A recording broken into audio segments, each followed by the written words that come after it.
मैं यहाँ पर किसी जॉब की बुराई नहीं कर रहा, मैं सिर्फ कंपैरिजन कर रहा हूँ समझाने के लिए। राइट सर, अगर मैं कैलकुलेशन करता हूँ, एक आदमी अगर महीने का ₹1,00,000 कमाता है और वो किसी भी जॉब में है तो ये ₹1,00,000 घर के खर्चे में खर्च हो जाता है। मैंने आज तक नहीं सुना कि किसी भी प्राइवेट और गवर्नमेंट जॉब करने वाले के अकाउंट में ₹2 करोड़ पड़ा है इकट्ठा करते करते इस सैलरी से। संभव है?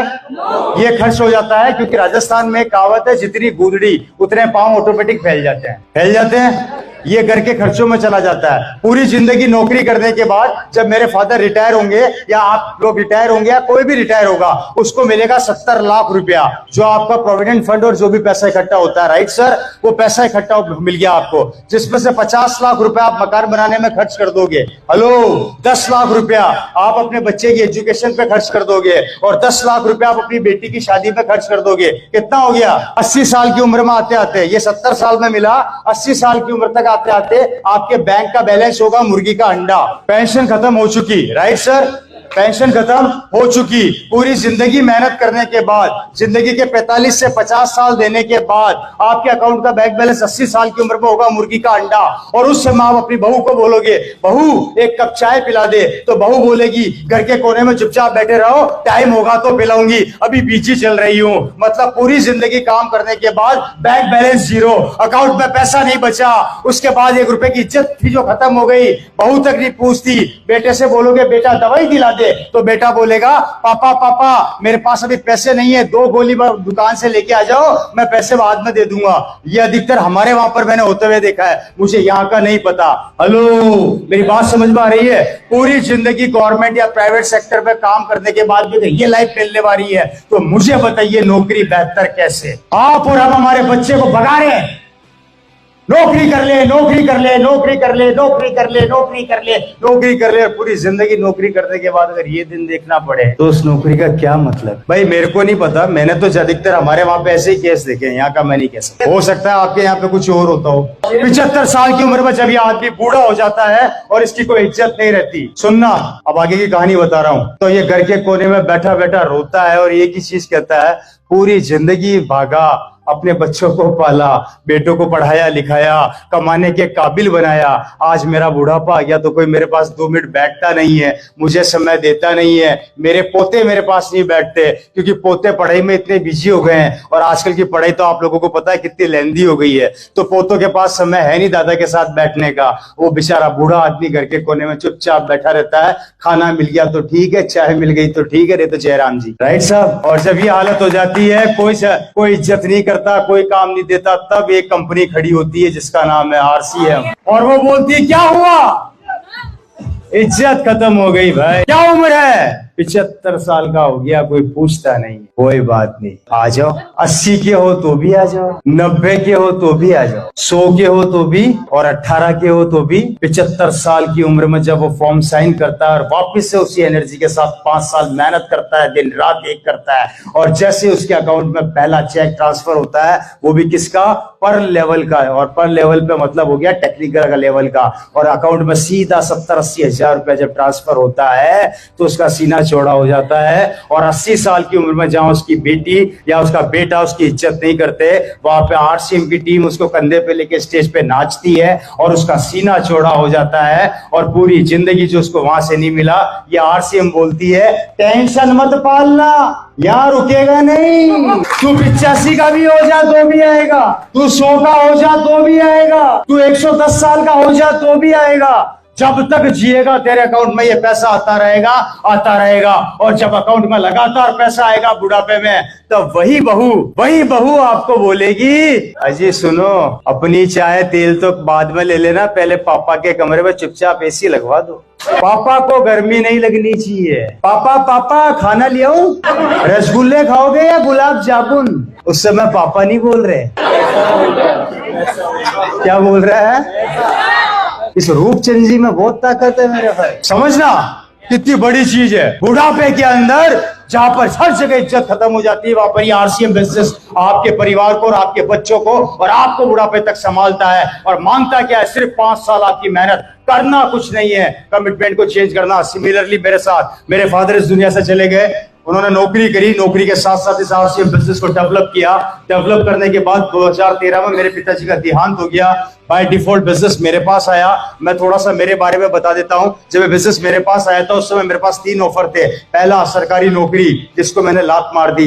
दूसरा, मैं डायमंड का काम करता था, जिसको मैंने वाइंड अप कर दिया, बंद कर दिया। और तीसरा, मैंने आरसीएम बिजनेस को गले लगाया। लोगों ने मुझे खूब बोला गलती कर रहा है, लोगों ने मुझे बोला गलती कर रहा है। मैंने कहा कोई बात नहीं, मेरी गलती मेरे साथ है, भुगतना मुझे है। मैंने सबको बंद करके इस बिजनेस में उतर गया। अब 2 चीजें हैं, या तो मैं पागल हूं या इस सिस्टम में या इस अभियान में बहुत दम है। आज मेरी जिंदगी 180 डिग्री कौन से बदल गई। मेरे पास सब कुछ है, गाड़ी, बंगला, बैंक बैलेंस, मेरे पास कोई कमी नहीं है। मैंने बहुत पैसा बिजनेस के थ्रू मेरे पास आया। मैंने काफी प्रॉपर्टीज बनाई। आज ही भी रिसेंटली जयपुर के अंदर आप लोगों को मैं इन्विटेशन देकर जा रहा हूँ खुला। बहुत जल्दी मेरा एक्सपीरियंस सेंटर ओपन होने वाला है। मैंने एक बिल्डिंग, वैसे तो 3 बिल्डिंग एक साथ ली है, लेकिन एक बिल्डिंग के अंदर मेरा पूरा एक्सपीरियंस सेंटर खुलने वाला है। कंपनी की तरफ से 3D आ चुका है। बहुत जल्दी, शायद 1 या महीने भर के अंदर हम स्टार्ट करने वाले हैं उसको। उसमें कुछ आधुनिक चीजें मैंने अपनी तरफ से कंपनी को सजेस्ट किया था, उन्होंने ओके कर दिया है। और कुछ आधुनिक चीजें वहां पर लगने वाली है। वो चीजें क्या है वो मैं भी आप लोगों को नहीं बताऊंगा, लेकिन आपको ऐसी चीजें दिखेगी जो इंडिया के अंदर किसी भी एक्सपीरियंस सेंटर पर भी नजर नहीं आएगी। 5 मंजिला मेरी बिल्डिंग है, मेन रोड के ऊपर, काफी अच्छी लोकेशन के ऊपर है। उस रोड के ऊपर मेरे पास ज्यादा नहीं, मात्र 30 से 35 करोड़ की प्रॉपर्टी मात्र एक रोड के ऊपर ही है। पैसा खत्म होता नहीं है, उससे पहले दूसरा आ जाता है। गलती से किसी ने मुझे बोल दिया था अभी थोड़े दिनों पहले कि भैया तुम बड़े बड़ी बातें करते हो, तुम्हारे पास कार है तो कुछ है ही नहीं। और बस उसने दुखती रख पे हाथ रख दिया, मेरा हुआ दिमाग खराब। सीधा शोरूम में गया, एक कार और उठा के ले आया। बाहर खड़ी है, देख कर जाना। इस कार को मेरे को तोड़ना है। चला के जब से लाया हूं तब से रुकी नहीं है अभी तक। चाहे वो 800 किलोमीटर हो, चाहे 1000 किलोमीटर हो, मैंने इसमें घर बना लिया अपना दूसरा। ज्यादा महंगी गाड़ी नहीं है, सस्ती गाड़ी है। बाहर खड़ी है BMW X5 टॉप मॉडल, मात्र 1.5 करोड़ की कार है, ज्यादा महंगी नहीं। बाहर जाओ तो देख कर जाना।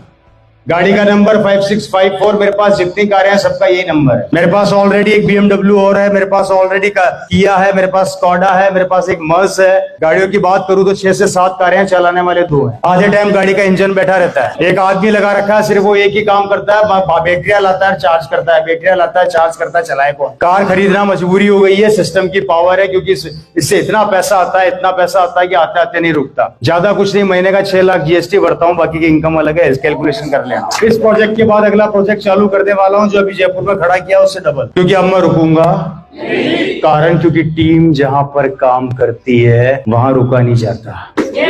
मैं वो आज ये बिजनेस आपको उस पोजीशन पे लाके खड़ा कर देगा। 4 काम करने हैं। पहला, इस बिजनेस में भूत बन जाना। या तो ज्वाइन करना मत, मैं खुद बोल रहा हूं, और अगर कर लिया तो रुकना मत, चाहे कोई भी रोके। मैं गारंटी देता हूं दोस्तों, इतना पैसा आएगा कि आप सोच भी नहीं सकते। मेरा बैंक का मैनेजर मेरे से रियल में परेशान है। उसने मेरे को एक बात बुलाकर बोला था, मेरे 45 साल के करियर में मैंने बड़े बड़े व्यापारी देखे हैं जो बैंक में आके पैसा जमा भी कराते हैं, निकालते भी हैं। तू ऐसा पहला लड़का देख रहा हूं जो सिर्फ आता है, निकालता है, जमा कराता ही नहीं। ऐसी पावर कहीं देखिए क्या आप लोग। एक खत्म होता नहीं, अगले महीने फिर TCG बोलते तैयारी कर लो, आ रहा है। मैंने कहा आने तो। ये ताकत है, ये ताकत दोस्तों आई कहां से। नेटवर्क इंडस्ट्री वो इंडस्ट्री है। ये बिजनेस वो व्यापार है, बर्बाद भी होना चाहोगे तो बर्बाद भी हो सकते हैं। इसलिए पहला काम, 5 साल के लिए भूत बन जाना, मत परवाह करना लोग क्या कहेंगे। दूसरा काम, जितना दूर जाके बिजनेस को डेवलप करोगे सफलता उतनी जल्दी मिलेगी, याद रख लेना। छोड़ दो गुड़गांव, छोड़ दो दिल्ली NCR, जो भी आपका यहाँ लगता है आसपास। मैं तो कहता हूँ हरियाणा छोड़ दो, बाहर निकल जाओ यहाँ से बाहर, कोई फर्क नहीं पड़ता।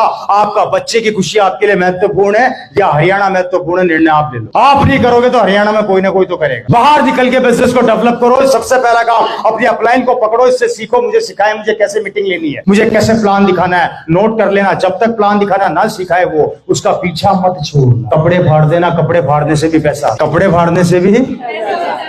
मेरा सूट या RCM का बेकार लग रहा है क्या? अंदर है, फाड़ दो, अगला सिलाऊंगा। मैं तो मेरे भाई की शादी में गया था, कजन ब्रदर की, वहां डांस कर रहा था, किसी ने मेरा शर्ट पीछे से पकड़ के फाड़ दिया। मैं और नाचा। बोला तू पागल हो गया है क्या, तेरे कपड़े फाड़ दिए तू नाच रहा है। मुझे पता है कपड़े फाड़ने से पैसा होता है। बोला मजाक कर रहा है। मैं कहा मजाक तू समझ रहा है, मैं सीरियस बात कर रहा हूँ। Right sir.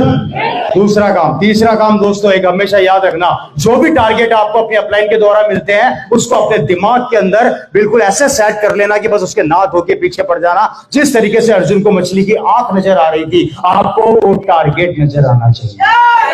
जिसकी जिंदगी में अगर कोई टारगेट नहीं है, भगवान का भी उसको लेके कोई टारगेट नहीं है। भगवान भी उसी को टारगेट करता है जो अपनी जिंदगी में खुद टारगेट करता है। हर आदमी का लाइफ में एक लक्ष्य होता है। यहाँ पर भी आपको लक्ष्य दिया जाता है आपकी सफलता के लिए, मेरी सफलता के लिए नहीं। मेरे को कोई फर्क नहीं पड़ने वाला, सुनील जी को कोई फर्क नहीं पड़ने वाला, इनकी टीम को कोई फर्क नहीं पड़ने वाला। आप नहीं करोगे तो भी इनकी दुकान चल रही है और रुकेगी भी नहीं। मैं चलाकर अपनी दुकान रोकना चाहूं तो नहीं रुकेगी। बोलो ऐसा बिजनेस कहीं देखा है आप लोगों ने? मैं बर्बाद होना चाहता हूं तो भी नहीं रुकेगी। ये खड़े हैं, आशीष जी खड़े हो जाओ, मैं भी साबित कर देता हूं 2 मिनट के अंदर। आशीष जी अपलाइन की बात माननी चाहिए, माननी चाहिए 100%। अपलाइन भगवान तो नहीं होता, लेकिन भगवान के बराबर, उससे कम भी नहीं होता। जी सर, जो कहोगे करेंगे। मैं आपके अपलाइन में भी आता हूँ, कहीं ना कहीं आता हूँ ना। एक काम करूंगा तो करोगे? आरसीएम छोड़ दो, ये वाला प्लीज, मैं कह रहा हूँ छोड़ दो प्लीज। ये मैं आपके हाथ जोड़ता हूँ, मैं आपके पाँव पड़ता हूँ। मैं पढ़ूंगा लेकिन छोड़ूंगा नहीं। मैं बर्बाद होना चाहता हूँ सुनील जी। अरे आप करोगे तो मैं बर्बाद कैसे होऊंगा, मुझे ये तो बताओ। That's called team work.